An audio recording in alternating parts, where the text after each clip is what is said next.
Ahora puedes tener en tu dispositivo móvil la señal de TV USAC, la televisión alternativa. Ingresa a Play Store y descarga la aplicación Guateplay. Allí encontrarás el logotipo de TV USAC y con un solo clic ingresas para conectarte y disfrutar de nuestra programación, noticias, entrevistas, programas culturales y educativos, transmisiones en vivo y mucho más.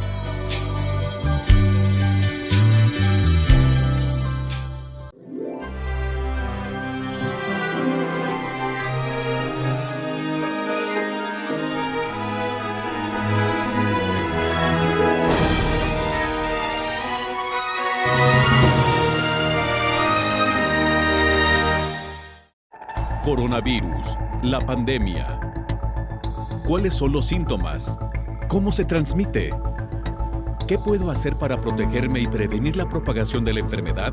Nuevo padecimiento que ha encendido las alarmas de los sistemas de salud. Coronavirus, la pandemia.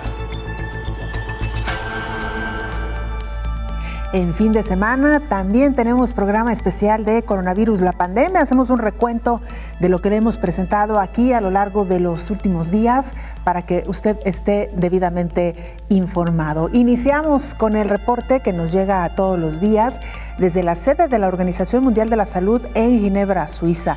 El informe diario que presenta este organismo es nuestra compañera Cristina Gallego, corresponsal de la agencia EFE, quien nos presenta el reporte. Hola, ¿qué tal? Buenos días, Belén, y buenos días a todo el auditorio de Canal 44. Los casos globales de coronavirus se han estabilizado con un leve ascenso del 2% en los contagios en comparación con la semana pasada, según las cifras de la Organización Mundial de la Salud, un año después de que declarara que la enfermedad se había convertido en una pandemia. Sobre este aniversario, la Organización Mundial de la Salud ha defendido que sus advertencias, que venían desde antes del 11 de marzo, fueron desoídas, lo que facilitó que el coronavirus se propagara con rapidez por todo el mundo. El director general de la organización, Tedros Adhanom Ghebreyesus, ha declarado que el 11 de marzo no fue el momento en el que encendieron el máximo nivel de alarma, sino que ese momento fue el 30 de enero, cuando se declaró la emergencia sanitaria mundial.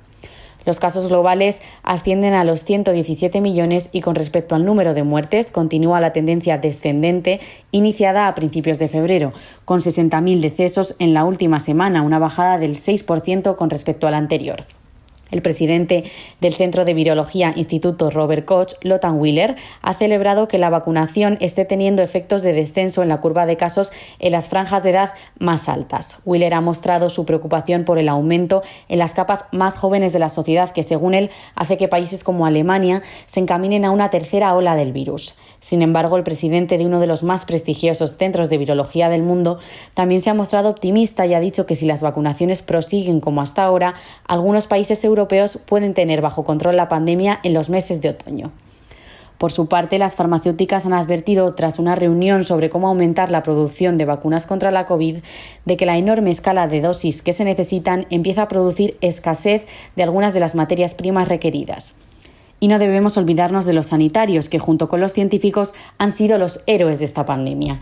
El Consejo Internacional de Enfermedades ha pedido a los gobiernos que tengan en cuenta las lecciones aprendidas durante la pandemia y que mejoren los sistemas de salud con inversiones apropiadas y buena organización, y que ofrezcan más apoyo a los sanitarios y a este personal. Si las enfermeras y el resto de sanitarios ven mejoras, es probable que se comprometan con lo que pueda venir en el futuro. Reportó desde Ginebra Cristina Gallego para el programa Coronavirus, la pandemia. Esta semana se conmemoró el Día Internacional de la Mujer, el 8 de marzo, así se conmemora en casi todo el mundo. A propósito de esta fecha importante, hicimos una revisión, una recapitulación de las mujeres en el contexto de una pandemia como la de COVID-19. COVID-19 con rostro de mujer. La pandemia abrió el telón femenino para demostrar que en cada espacio productivo son ellas quienes tienen la fuerza para lograr el desarrollo de México. En los meses críticos por la emergencia sanitaria fueron las mujeres quienes tuvieron que salir de casa para llevar el sustento al hogar, pero también quienes se han visto más afectadas en su salud. Diversas enfermedades invaden el sector femenino mundial, que acompañado con el coronavirus su salud se agrava, aunado a la situación económica, social, ambiental y violencia. Diversos organismos internacionales han lanzado diversas acciones para mitigar los efectos y el impacto de la pandemia en cada sector. Sin embargo, estos, como en otros programas, no se ven reflejados de manera inmediata. La Comisión Interamericana de la Mujer emitió un informe titulado COVID-19 en la vida de las mujeres, razones para reconocer los impactos diferenciados, en el cual establece al menos 6 puntos: enfoques transversales, la toma de decisiones, violencia contra las mujeres y las niñas, los cuidados y los derechos económicos de las mujeres, así como la salud de las mujeres y grupos en situación de mayor riesgo. La secretaria ejecutiva de la Comisión, Alejandra Mora, señala que las emergencias internacionales provocan impactos específicos sobre las mujeres y profundiza las desigualdades de género existentes en el hogar, hospitales y centros sanitarios, en el trabajo y en la política. Textualmente señala, esta realidad requiere que la participación igualitaria de las mujeres en las decisiones y el enfoque de género sean elementos centrales de las políticas de mitigación y recuperación de la crisis. Indica que al no considerar un enfoque de género en las acciones para erradicar la pandemia, profundizará las desigualdades con efectos que se prolongarán en el largo plazo y serán difíciles de revertir. En el rubro de la salud, señala el documento de la Comisión Interamericana que las mujeres están más expuestas en los servicios de salud. En la región, la mitad del personal médico y más del 80% del personal de enfermería son mujeres. El porcentaje más alto del mundo son una minoría en los cargos de decisión y enfrentan una brecha salarial de 28%. Las políticas deben valorar la sobrecarga de responsabilidades de trabajo productivo y reproductivo y su impacto en la salud física y mental de las mujeres. Mientras que un informe sobre las mujeres y la salud emitido por la Organización Mundial de la Salud antes de la pandemia COVID-19 muestra que la salud de las mujeres es una preocupación, siendo una prioridad urgente. Las enfermedades crónicas degenerativas, cáncer cervicouterino, los riesgos de salud vinculados con el embarazo y el parto es donde hace mayor énfasis. Además, se pone de manifiesto las consecuencias y los costos que acarrea no atender los problemas de salud en el momento apropiado de la vida de las mujeres. Con la pandemia COVID-19, a un año de que surgió, la salud de las mujeres se ha visto más deteriorada en un mundo desigual y los programas de salud en las naciones muestran una balanza desequilibrada al no garantizar el bienestar femenino, informó Isaura López Villalobos.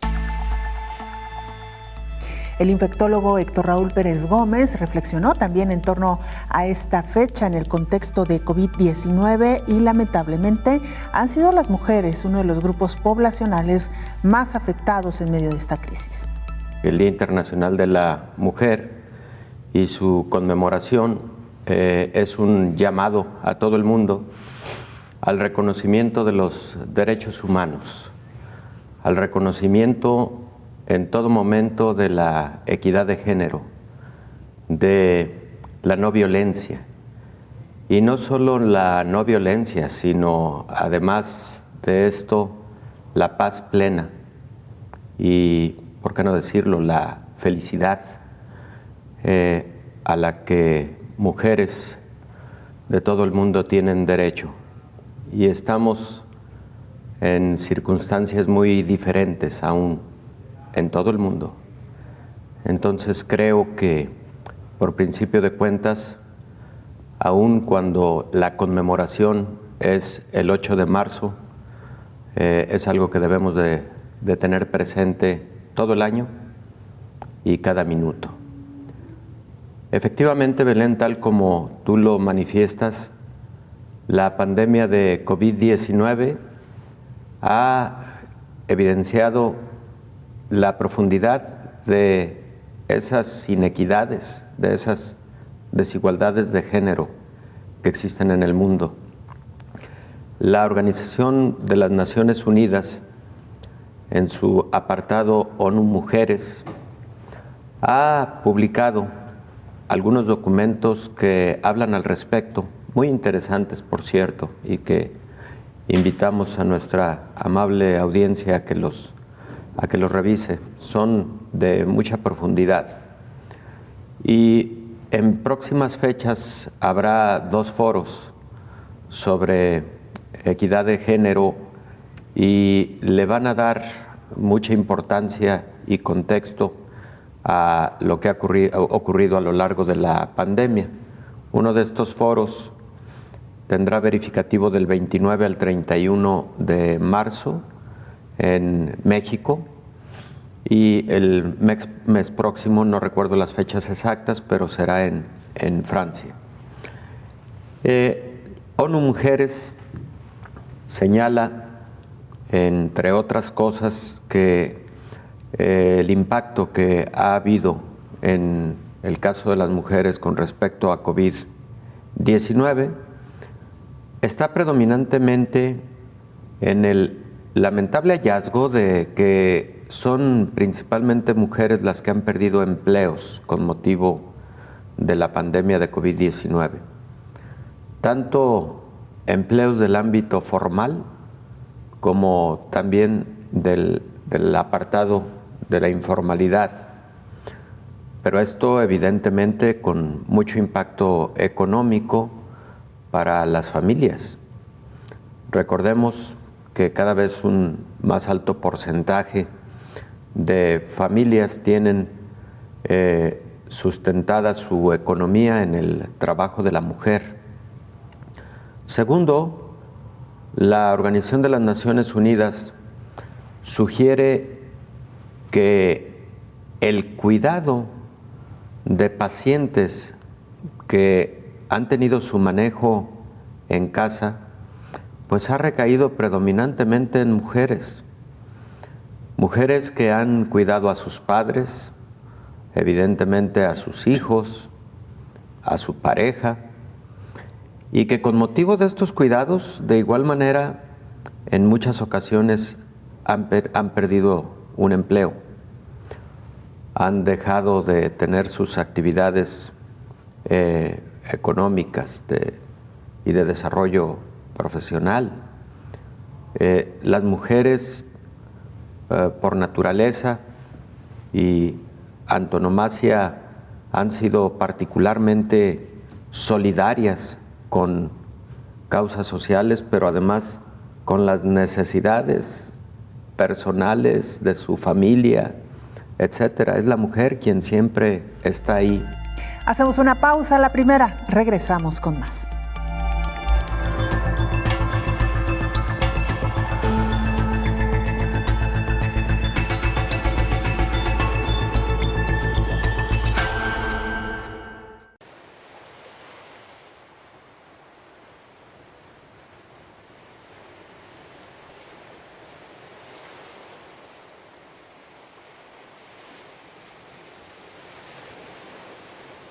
Llegamos aquí presurosas. Hemos venido convocadas por un sueño. Mujeres, recorremos las plazas del mundo, desplegando palabras. Hemos llegado a todas partes. Unas tristes, otras alegres, algunas rotas, trazando arcoíris con nuestros colores de piel, constelaciones con nuestras miradas. Nos encontramos. Proclamamos la soberanía de nuestros cuerpos, haciendo resonar nuestra voz de continente a continente, transgrediendo mandatos, Construyendo metáforas amables. Con la fuerza de nuestros deseos. enlacémonos más allá de nuestra edad y nuestras nacionalidades, acarreando esperanzas en la desesperanza.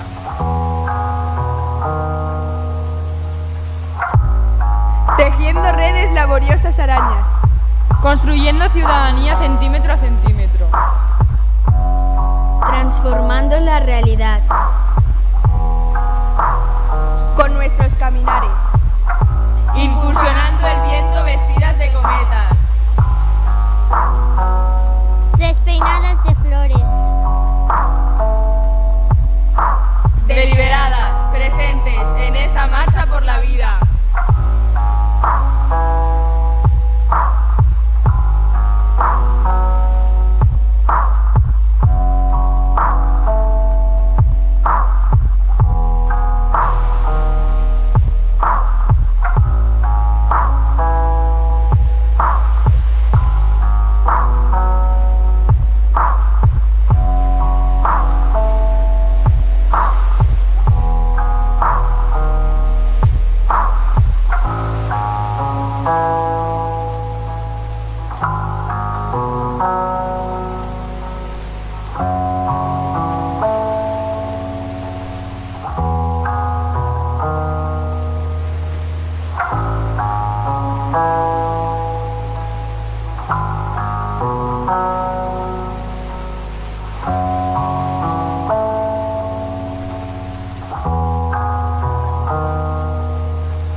Gaudiamus vivitur, Iumen est consumus.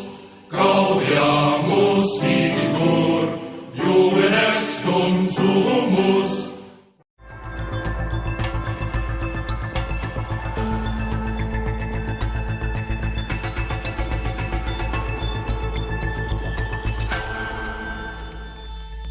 Queremos compartir con usted esta gran historia de una mujer, una científica húngara que ha cambiado con sus estudios el rumbo de la pandemia de COVID-19 en el mundo. Gracias a Katalin Karikó, hoy por hoy podemos contar con vacunas prontas y eficaces en el combate a una pandemia como la que hoy estamos viviendo.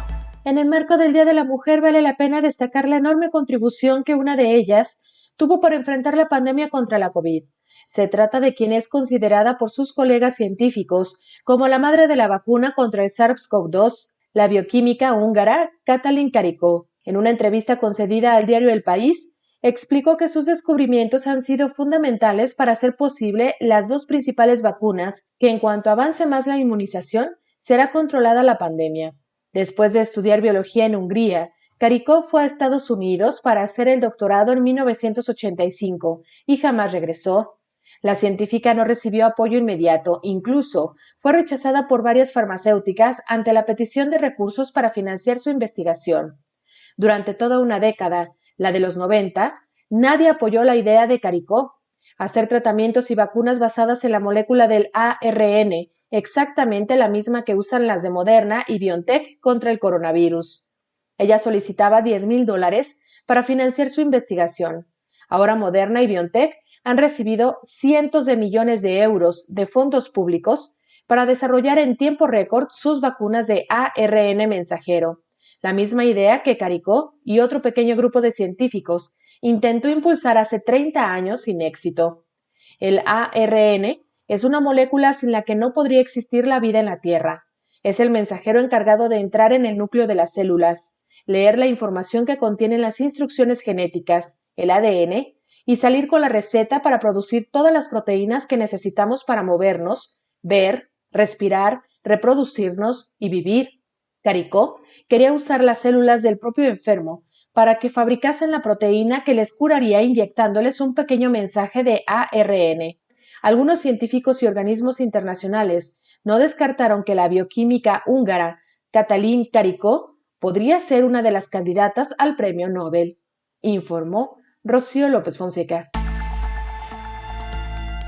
El infectólogo Héctor Raúl Pérez Gómez nos explicó más acerca del trabajo de esta científica húngara debido a que desde hace años ella inició en la investigación de la que hoy es una de las plataformas más utilizadas y más eficaces en el desarrollo de las vacunas contra COVID-19. Mucha gente se pregunta por qué, y desconfía por qué se han tenido vacunas tan rápidas en medio de esta pandemia. La respuesta y la explicación está precisamente en las investigaciones de esta mujer. El infectólogo Héctor Raúl Pérez Gómez nos cuenta más. Esta plataforma extraordinaria, novedosa, sin precedentes, RNA mensajero como molécula que, una vez traducida en el interior de la célula humana, va a generar proteína espicular para que despierte el sistema inmune. Pues ojalá y la doctora Karikop muy pronto sí tenga una nominación a Premio Nobel, porque lo que ha significado o lo que va a significar la vacuna contra COVID-19 indudablemente va a ser un hito en la historia. Se trata de una de las más grandes pandemias y el que la vacuna sea una de las herramientas fundamentales para su control y mitigación, pues merece todos los reconocimientos. Mucha tenacidad, mucha disciplina, como caracteriza a las mujeres, y de verdad que qué alto reconocimiento, y ojalá y pronto tenga nominación a Premio Nobel. No solo ONU Mujeres, muchos organismos internacionales han sugerido que se ha profundizado la violencia intrafamiliar, particularmente contra las mujeres. Algunos estudios han mostrado incremento en la separación y divorcios. Algunos estudios han mostrado incremento en violencia física, pero también en violencia psicológica, que es más frecuente que la violencia física. Y es que cuando en un escenario familiar existe anticipadamente indicios de violencia, una situación como la vivida con COVID-19, a través del aislamiento social, a través de todos esos escenarios en los que nos hemos visto inmersos de no salga a la calle, salga lo menos posible, etcétera, pues ha generado condiciones que podrían haber incrementado estos fenómenos. Situación verdaderamente lamentable, en un escenario en el que, al contrario, la ayuda, la solidaridad, el fortalecer los lazos familiares era fundamental o es fundamental para seguir enfrentando la pandemia de COVID-19, porque esto no ha concluido. Si bien los números han mejorado importantemente en cuanto a los contagios diarios, los fallecimientos diarios, y me refiero al mundo como globalidad, y esto mostrado por diferentes agencias, tanto la Organización Mundial de la Salud, el Instituto de Métrica en Salud de Washington, que muestra una clara disminución de la curva pandémica, pero esto no ha concluido, al contrario. Creo que es el momento de apretar más, ser más contundentes, disciplinados como individuos y como sociedad, para lograr de una vez por todas aplanar la curva, pero abajo, en el piso, y que con la llegada de las vacunas pues logremos un más rápido control de la pandemia. Claro. Entonces se va a necesitar de eso, del fortalecimiento de lazos familiares, mayor solidaridad, cuidar todos esos detalles para que no ocurran más fenómenos como los que hemos estado viendo de mayor violencia intrafamiliar, sobre todo contra las mujeres, en donde la pareja tienen una alta colaboración, hay solidaridad, se reparten este doble trabajo que ha surgido con motivo de la pandemia, pero también hay con mucho lo contrario. La mujer que frecuentemente debe levantarse mucho más temprano para que el tiempo alcance, porque el hijo o los hijos tienen que entrar a las plataformas electrónicas para llevar a cabo sus clases, o por la vía televisiva, como el caso de algunos países, el caso de México, que también está con clases en educación básica a través de las televisoras. Pero la mamá está ahí en todo momento haciendo el trabajo tutorial, haciendo además el trabajo de siempre en el hogar, y eso pues ha representado mucho más cansancio físico, psicológico en muchos momentos, porque también hay que decirlo, cuántos padres de familia, mujeres y hombres, no tenían experiencia con plataformas digitales, con sistemas digitales, electrónicos, computacionales, etcétera, y hubo que sacar la casta para poder ayudar a los hijos con estas actividades a distancia, etcétera. Entonces, pero además suma a lo anterior, Belén, y esto lo digo con pleno conocimiento de causa, porque siendo médico que ha venido atendiendo a muchísimos pacientes con COVID, lo he visto en escenarios familiares, todo lo que acabamos de platicar, pero además de eso, la mujer que se ve involucrada en la atención de su padre o su madre con COVID, o de alguno de los integrantes de su familia nuclear con COVID, y es ella la que está ahí, la que está de forma solidaria en todo momento, no solo sufriendo por este escenario, sino también llevando al paciente en cuestión a recibir la atención, trayendo los medicamentos, vigilando su administración adecuada, etcétera. Bueno, esto ha sido mucho del escenario del rol de la mujer ante la pandemia de COVID-19. Y por eso ONU Mujeres, pero múltiples agencias nacionales e internacionales han puesto de manifiesto precisamente todos estos aspectos impactantes a la vida de la mujer con motivo de la pandemia de COVID-19. Algo que nos debe hacer reflexionar mucho, y particularmente después, a partir de la reflexión, pues llevarnos a ser más colaborativos a todos como sociedad. Vamos ahora al reporte que nos llega desde Colombia. Nuestro compañero Ovidio Castro Medina, periodista de la agencia EFE, nos presenta el informe.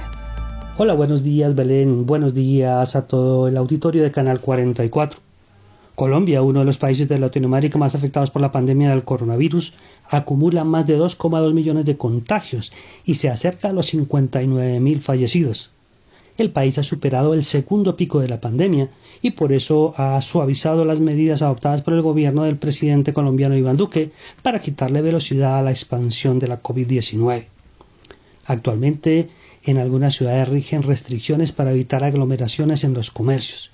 Sin embargo, esas medidas ya terminaron en Bogotá, ciudad que con cerca de 8 millones de habitantes es la más poblada de Colombia. Adicionalmente, en todo el país se autorizó el regreso a las aulas de clase de colegios públicos y privados, así como el de las universidades en un modelo que mezcla lo virtual y lo presencial.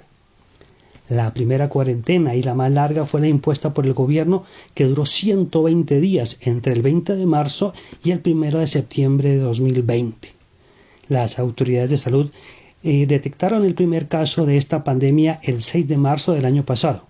10 días después se informó del primer fallecido, un taxista en la ciudad de Cartagena de Indias. El país ha vivido días críticos por cuenta de la pandemia, pero el más difícil fue el 15 de enero pasado, cuando las autoridades de salud informaron de 21.078 contagios, el más alto hasta ahora. En cuanto al número de fallecidos, El más numeroso fue el 22 de agosto del año pasado, día en el que la cifra fue de 400 muertos. El país sigue librando una batalla contra la COVID-19, para lo cual ha hecho millonarias inversiones para adquirir unidades de cuidados intensivos y capacitado a los profesionales de la salud. En esta dirección comenzó a desarrollar el Plan Nacional de Vacunación el 17 de este mes y a la fecha ha inmunizado casi 40.000 personas.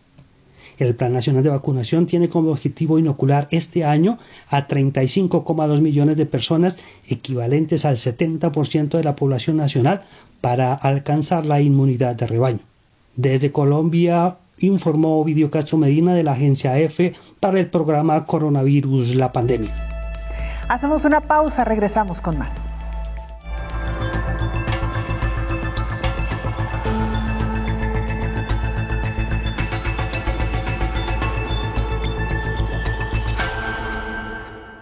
Por eso ahora que estoy en Montevideo, me sale contar historias.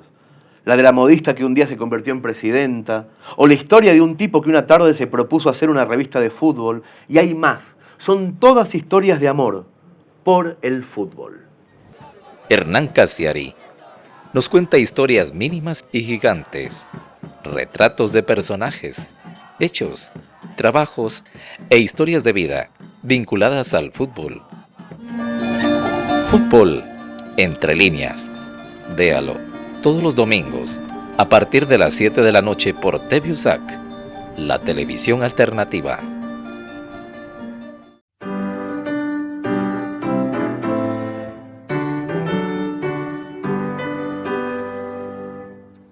Gaudiamus vivitor, Iuven est consumus. Gaudiamus vivitor, Iuven est consumus.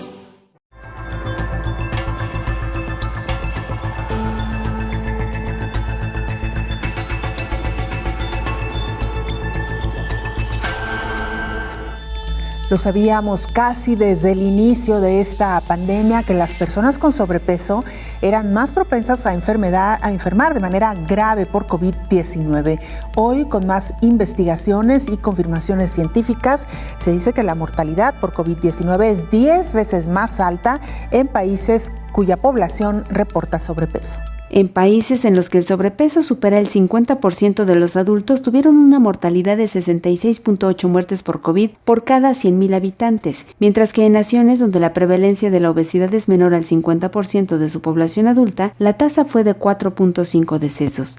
Es decir, que la mortalidad por COVID-19 es 10 veces más alta en países donde hay más sobrepeso, de acuerdo con el estudio COVID-19 y Obesidad, el Atlas 2021, publicado por la Federación Mundial de Obesidad. Un grupo de 55 países reportó más de 50%, mientras que otras 39 naciones registraron una prevalencia que rebasa el 60% de obesidad. De acuerdo con el reporte, 38 países registraron una prevalencia de obesidad en adultos menor al 50%. En esas naciones, la mortalidad fue del 6.6%. El aumento de peso corporal es el segundo mayor predictor de hospitalización y un alto riesgo de muerte para las personas que sufren de COVID-19. Solo las tasas de vejez son un factor de mayor riesgo, se lee en el documento, informó Elizabeth Ortiz. El infectólogo Héctor Raúl Pérez Gómez afirma que las personas con obesidad mórbida tienen mayores complicaciones al presentar la enfermedad de COVID-19. La obesidad es uno de los factores de riesgo descritos en la literatura internacional desde el inicio de la pandemia como un factor que propicia mayor gravedad en los pacientes con COVID. Históricamente, obesidad, diabetes, hipertensión han sido condiciones que en el caso de enfermedades infecciosas constituyen factores de riesgo de mal pronóstico en general.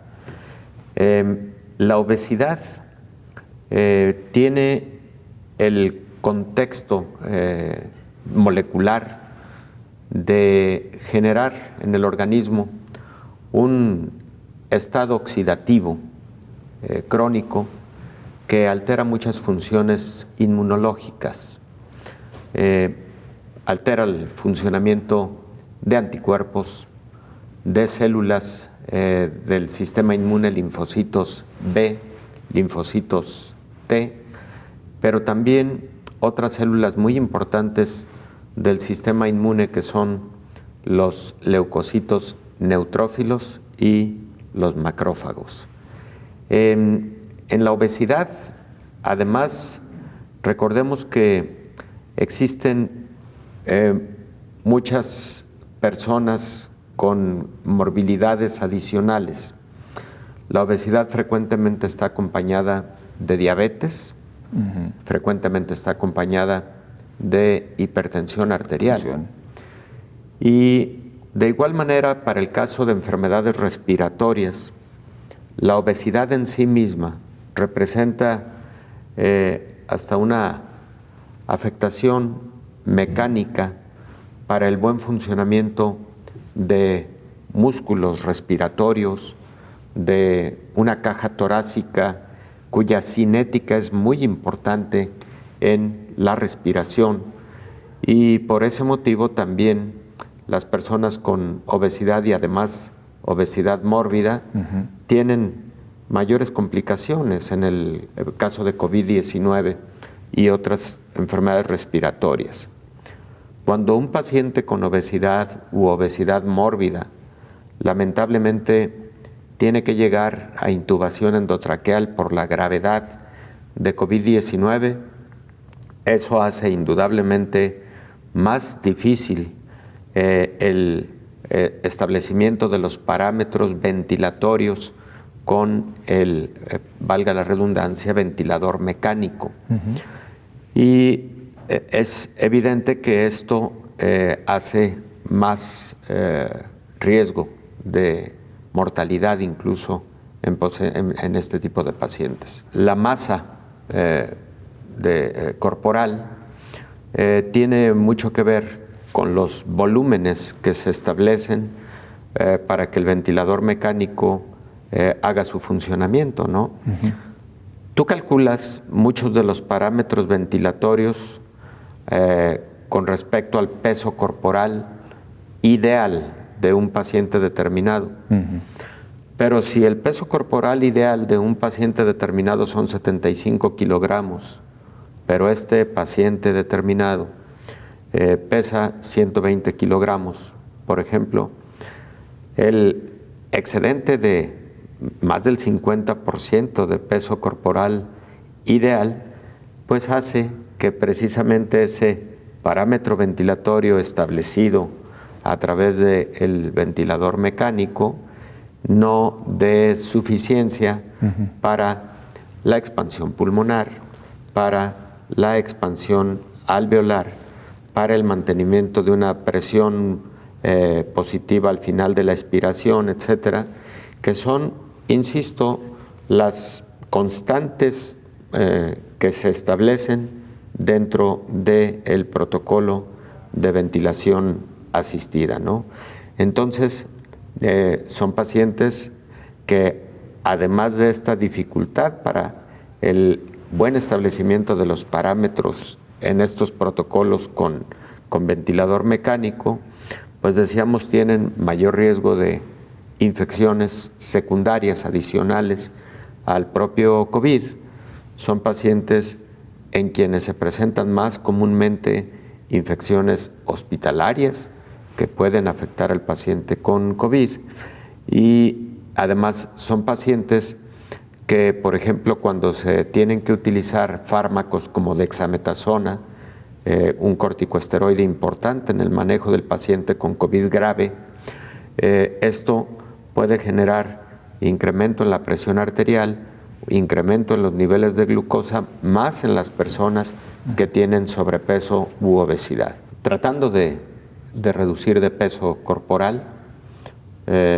Segundo, esta reducción preferentemente hacerla a través de la adopción de estilos de vida saludables.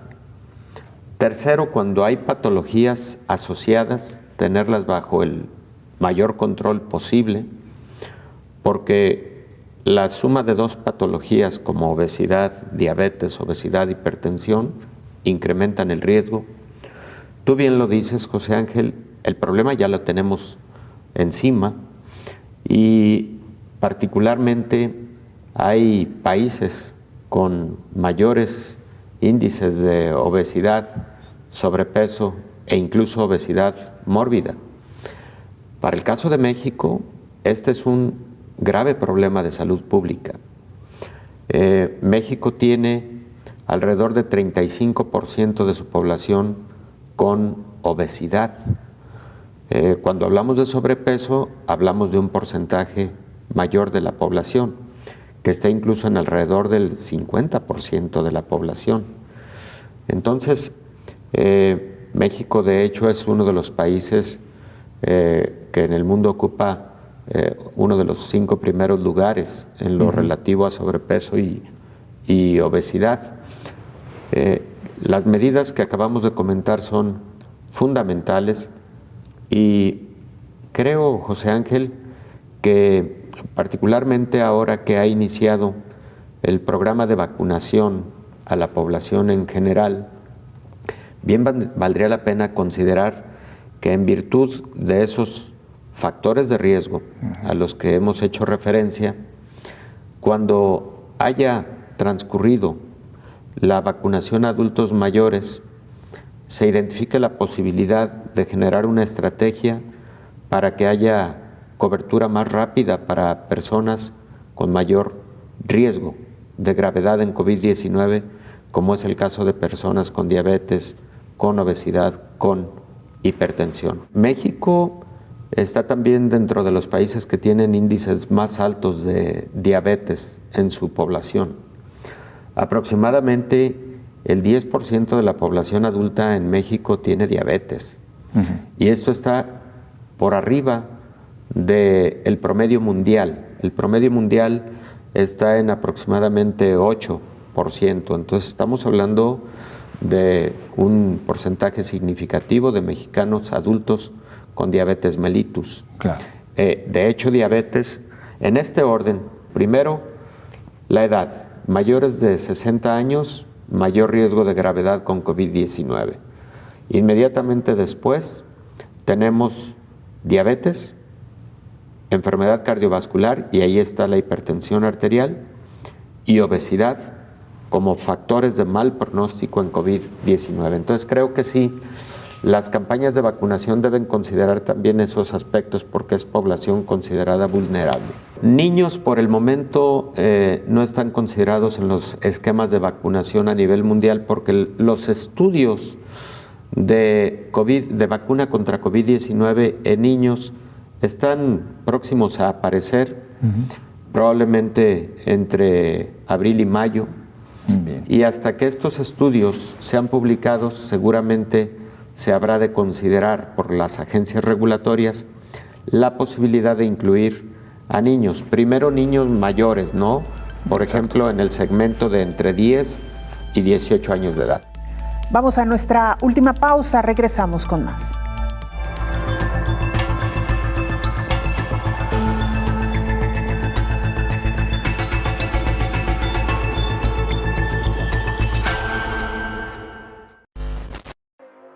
¿Qué hacer si tengo síntomas de COVID-19?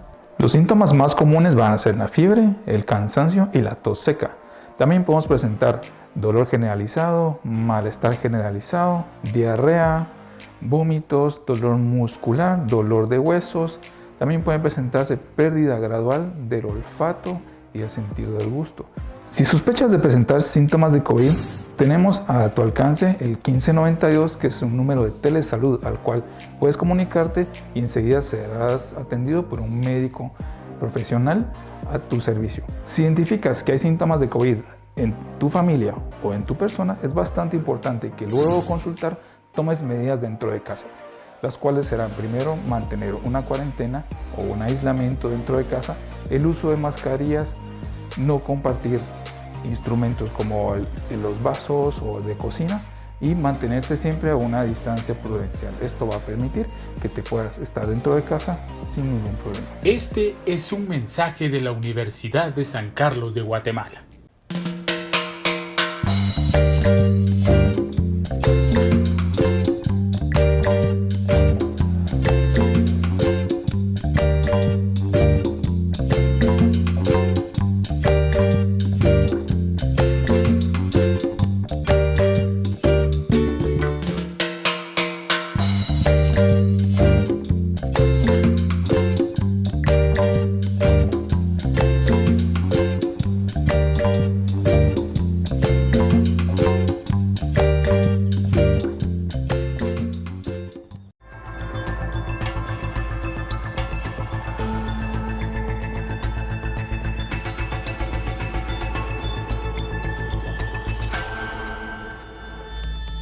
El síndrome metabólico es un arma de doble filo y con la enfermedad coronaria se multiplica la afectación en el organismo.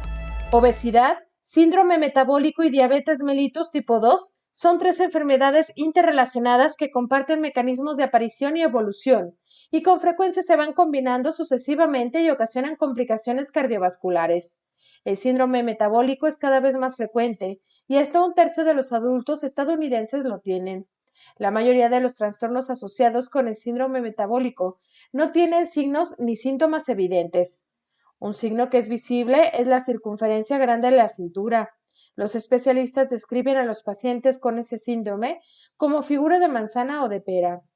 Si el azúcar en sangre es alto, podrían notar los signos y los síntomas de la diabetes, como aumento de la sed y la orina, cansancio y visión borrosa. El síndrome metabólico se vincula estrechamente con el sobrepeso, la obesidad y la falta de actividad física. También se vincula con una afección denominada resistencia a la insulina. Los siguientes factores aumentan la posibilidad de tener síndrome metabólico. El riesgo de padecerlo aumenta con la edad. En los Estados Unidos, los hispanos, en especial las mujeres hispanas, parecen tener el mayor riesgo de desarrollarla. Tener sobrepeso, especialmente en el abdomen, aumenta el riesgo. Es más probable que se tenga síndrome metabólico si tuviese diabetes durante el embarazo, conocida como diabetes gestacional, o si tiene antecedentes familiares de diabetes tipo 2, informó Rocío López Fonseca.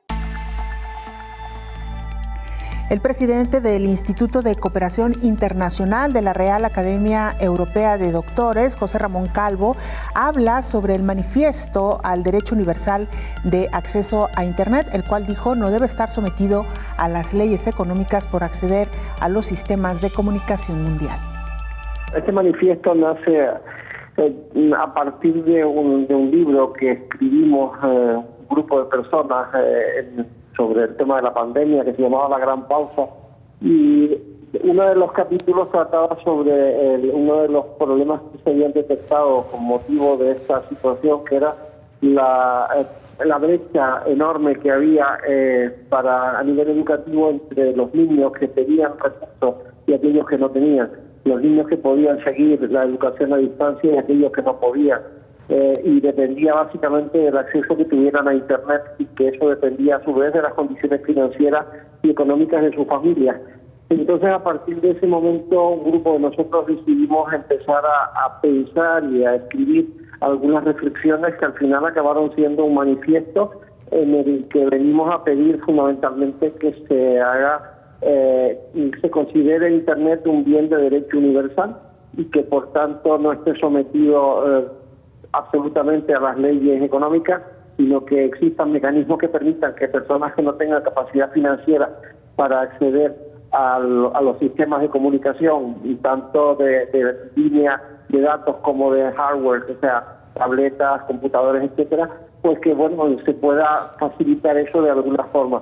Y entonces a partir de ahí surgió una iniciativa que ha sido respaldada ya por muchas organizaciones internacionales. La primera fue UNESCO, y a partir de ahí enseguida, y todavía de hecho seguimos un poco en esa línea, porque esto es un tema que hay mucha gente que ha dicho que es una utopía, o sea, y nosotros dijimos sí, efectivamente, tal vez lo sea, pero si alguien no da el primer paso, pues evidentemente esto seguirá siendo un problema. Y de hecho ya hay alguna gente en algunas instituciones internacionales que han empezado a levantar la voz. Una de las responsabilidades que tienen todos los gobiernos de todos los países es facilitar al máximo a sus ciudadanos una mejor calidad de vida, y evidentemente no podemos pensar que hoy la calidad de vida no solo es suministrar agua corriente y suministrar electricidad. Internet forma parte de ese sistema, y más cuando está tan vinculado a los sistemas de enseñanza y aprendizaje, cuando además en situaciones como la que estamos viviendo y la que hemos vivido a lo largo de este año pasado, pues ha obligado a muchos niños a no poder ir a la escuela y a muchos universitarios a no poder ir a la universidad, y que por tanto necesitan el acceso a los sistemas de red para poder educarse y poder continuar su formación. Entonces yo creo que necesariamente una parte del presupuesto general de los diferentes países tendría que contemplar el subsidio para que nadie se quedara sin ese acceso, ya no solo el acceso, digamos, de datos, sino también el de hardware, porque de nada sirve tener datos si no tienen una tableta, si no tienen un computador, lo que sea. Entonces, lo que habría que vincular, que es lo que nosotros decíamos en el manifiesto, es a las grandes empresas productoras que donen a los diferentes países y que sean controlados por una entidad nacional o supranacional y que de alguna forma pues puedan disponer o regular en ese tipo de entidades el acceso a los productos y servicios que se necesitan para que ningún niño, ningún adolescente se quede sin acceso porque no tiene recursos económicos para ello.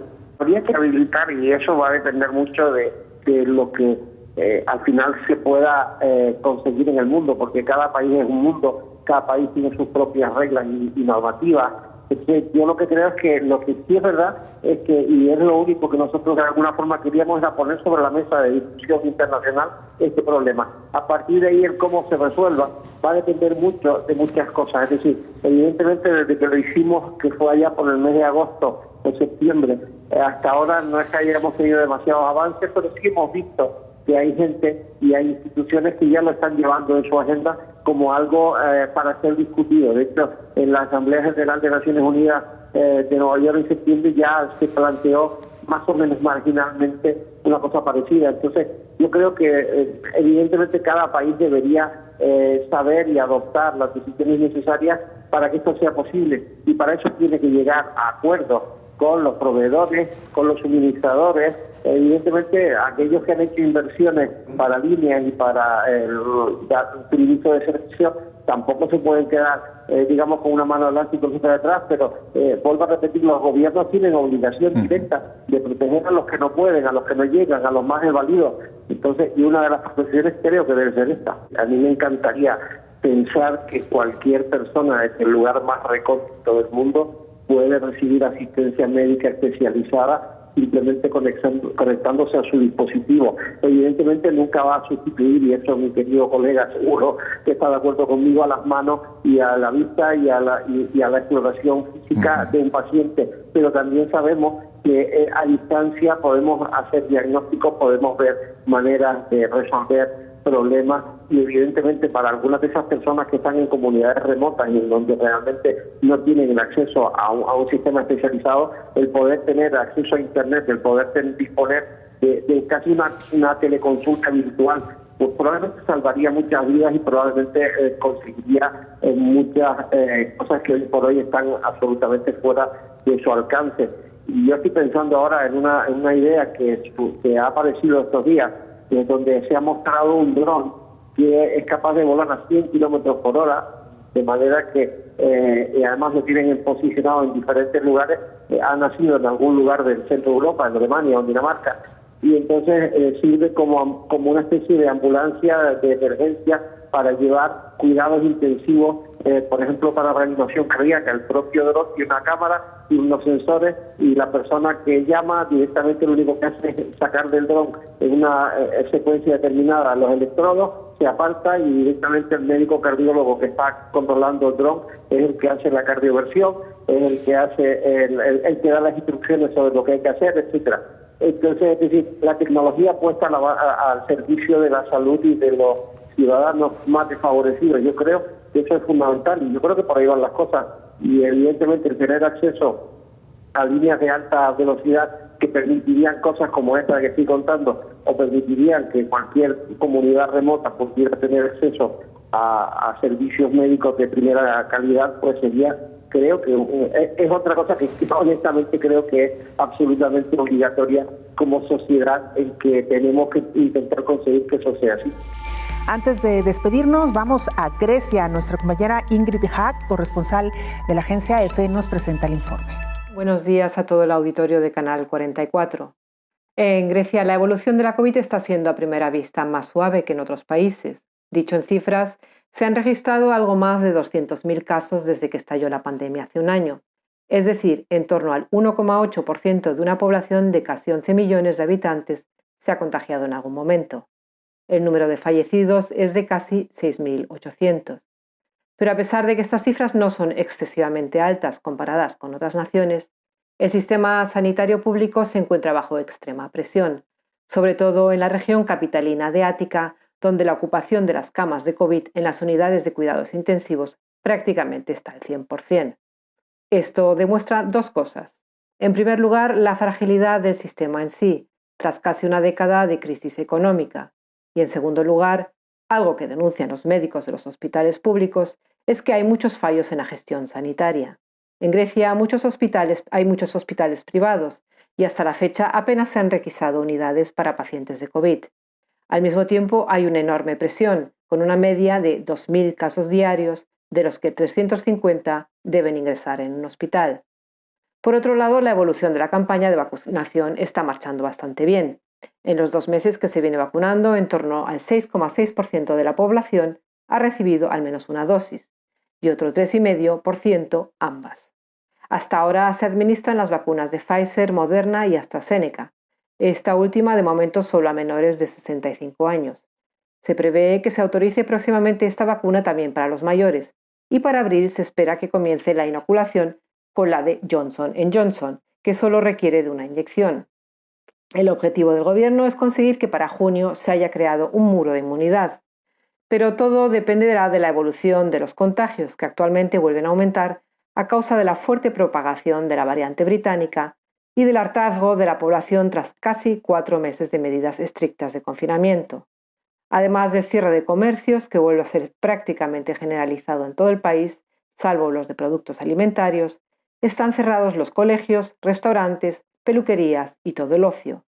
Con todo, el gobierno espera que el sector turístico, que constituye el motor de la economía de este país, pueda facturar este año al menos el 50% de lo que hacía antes de la pandemia. Reportó desde Grecia Ingrid Hack para el programa Coronavirus, la pandemia. Nos vamos, gracias por habernos acompañado, le invitamos para que nos sintonice. Mañana domingo también tendremos una recapitulación de lo que aquí le hemos presentado a lo largo de la semana. Gracias y hasta entonces. Coronavirus, la pandemia.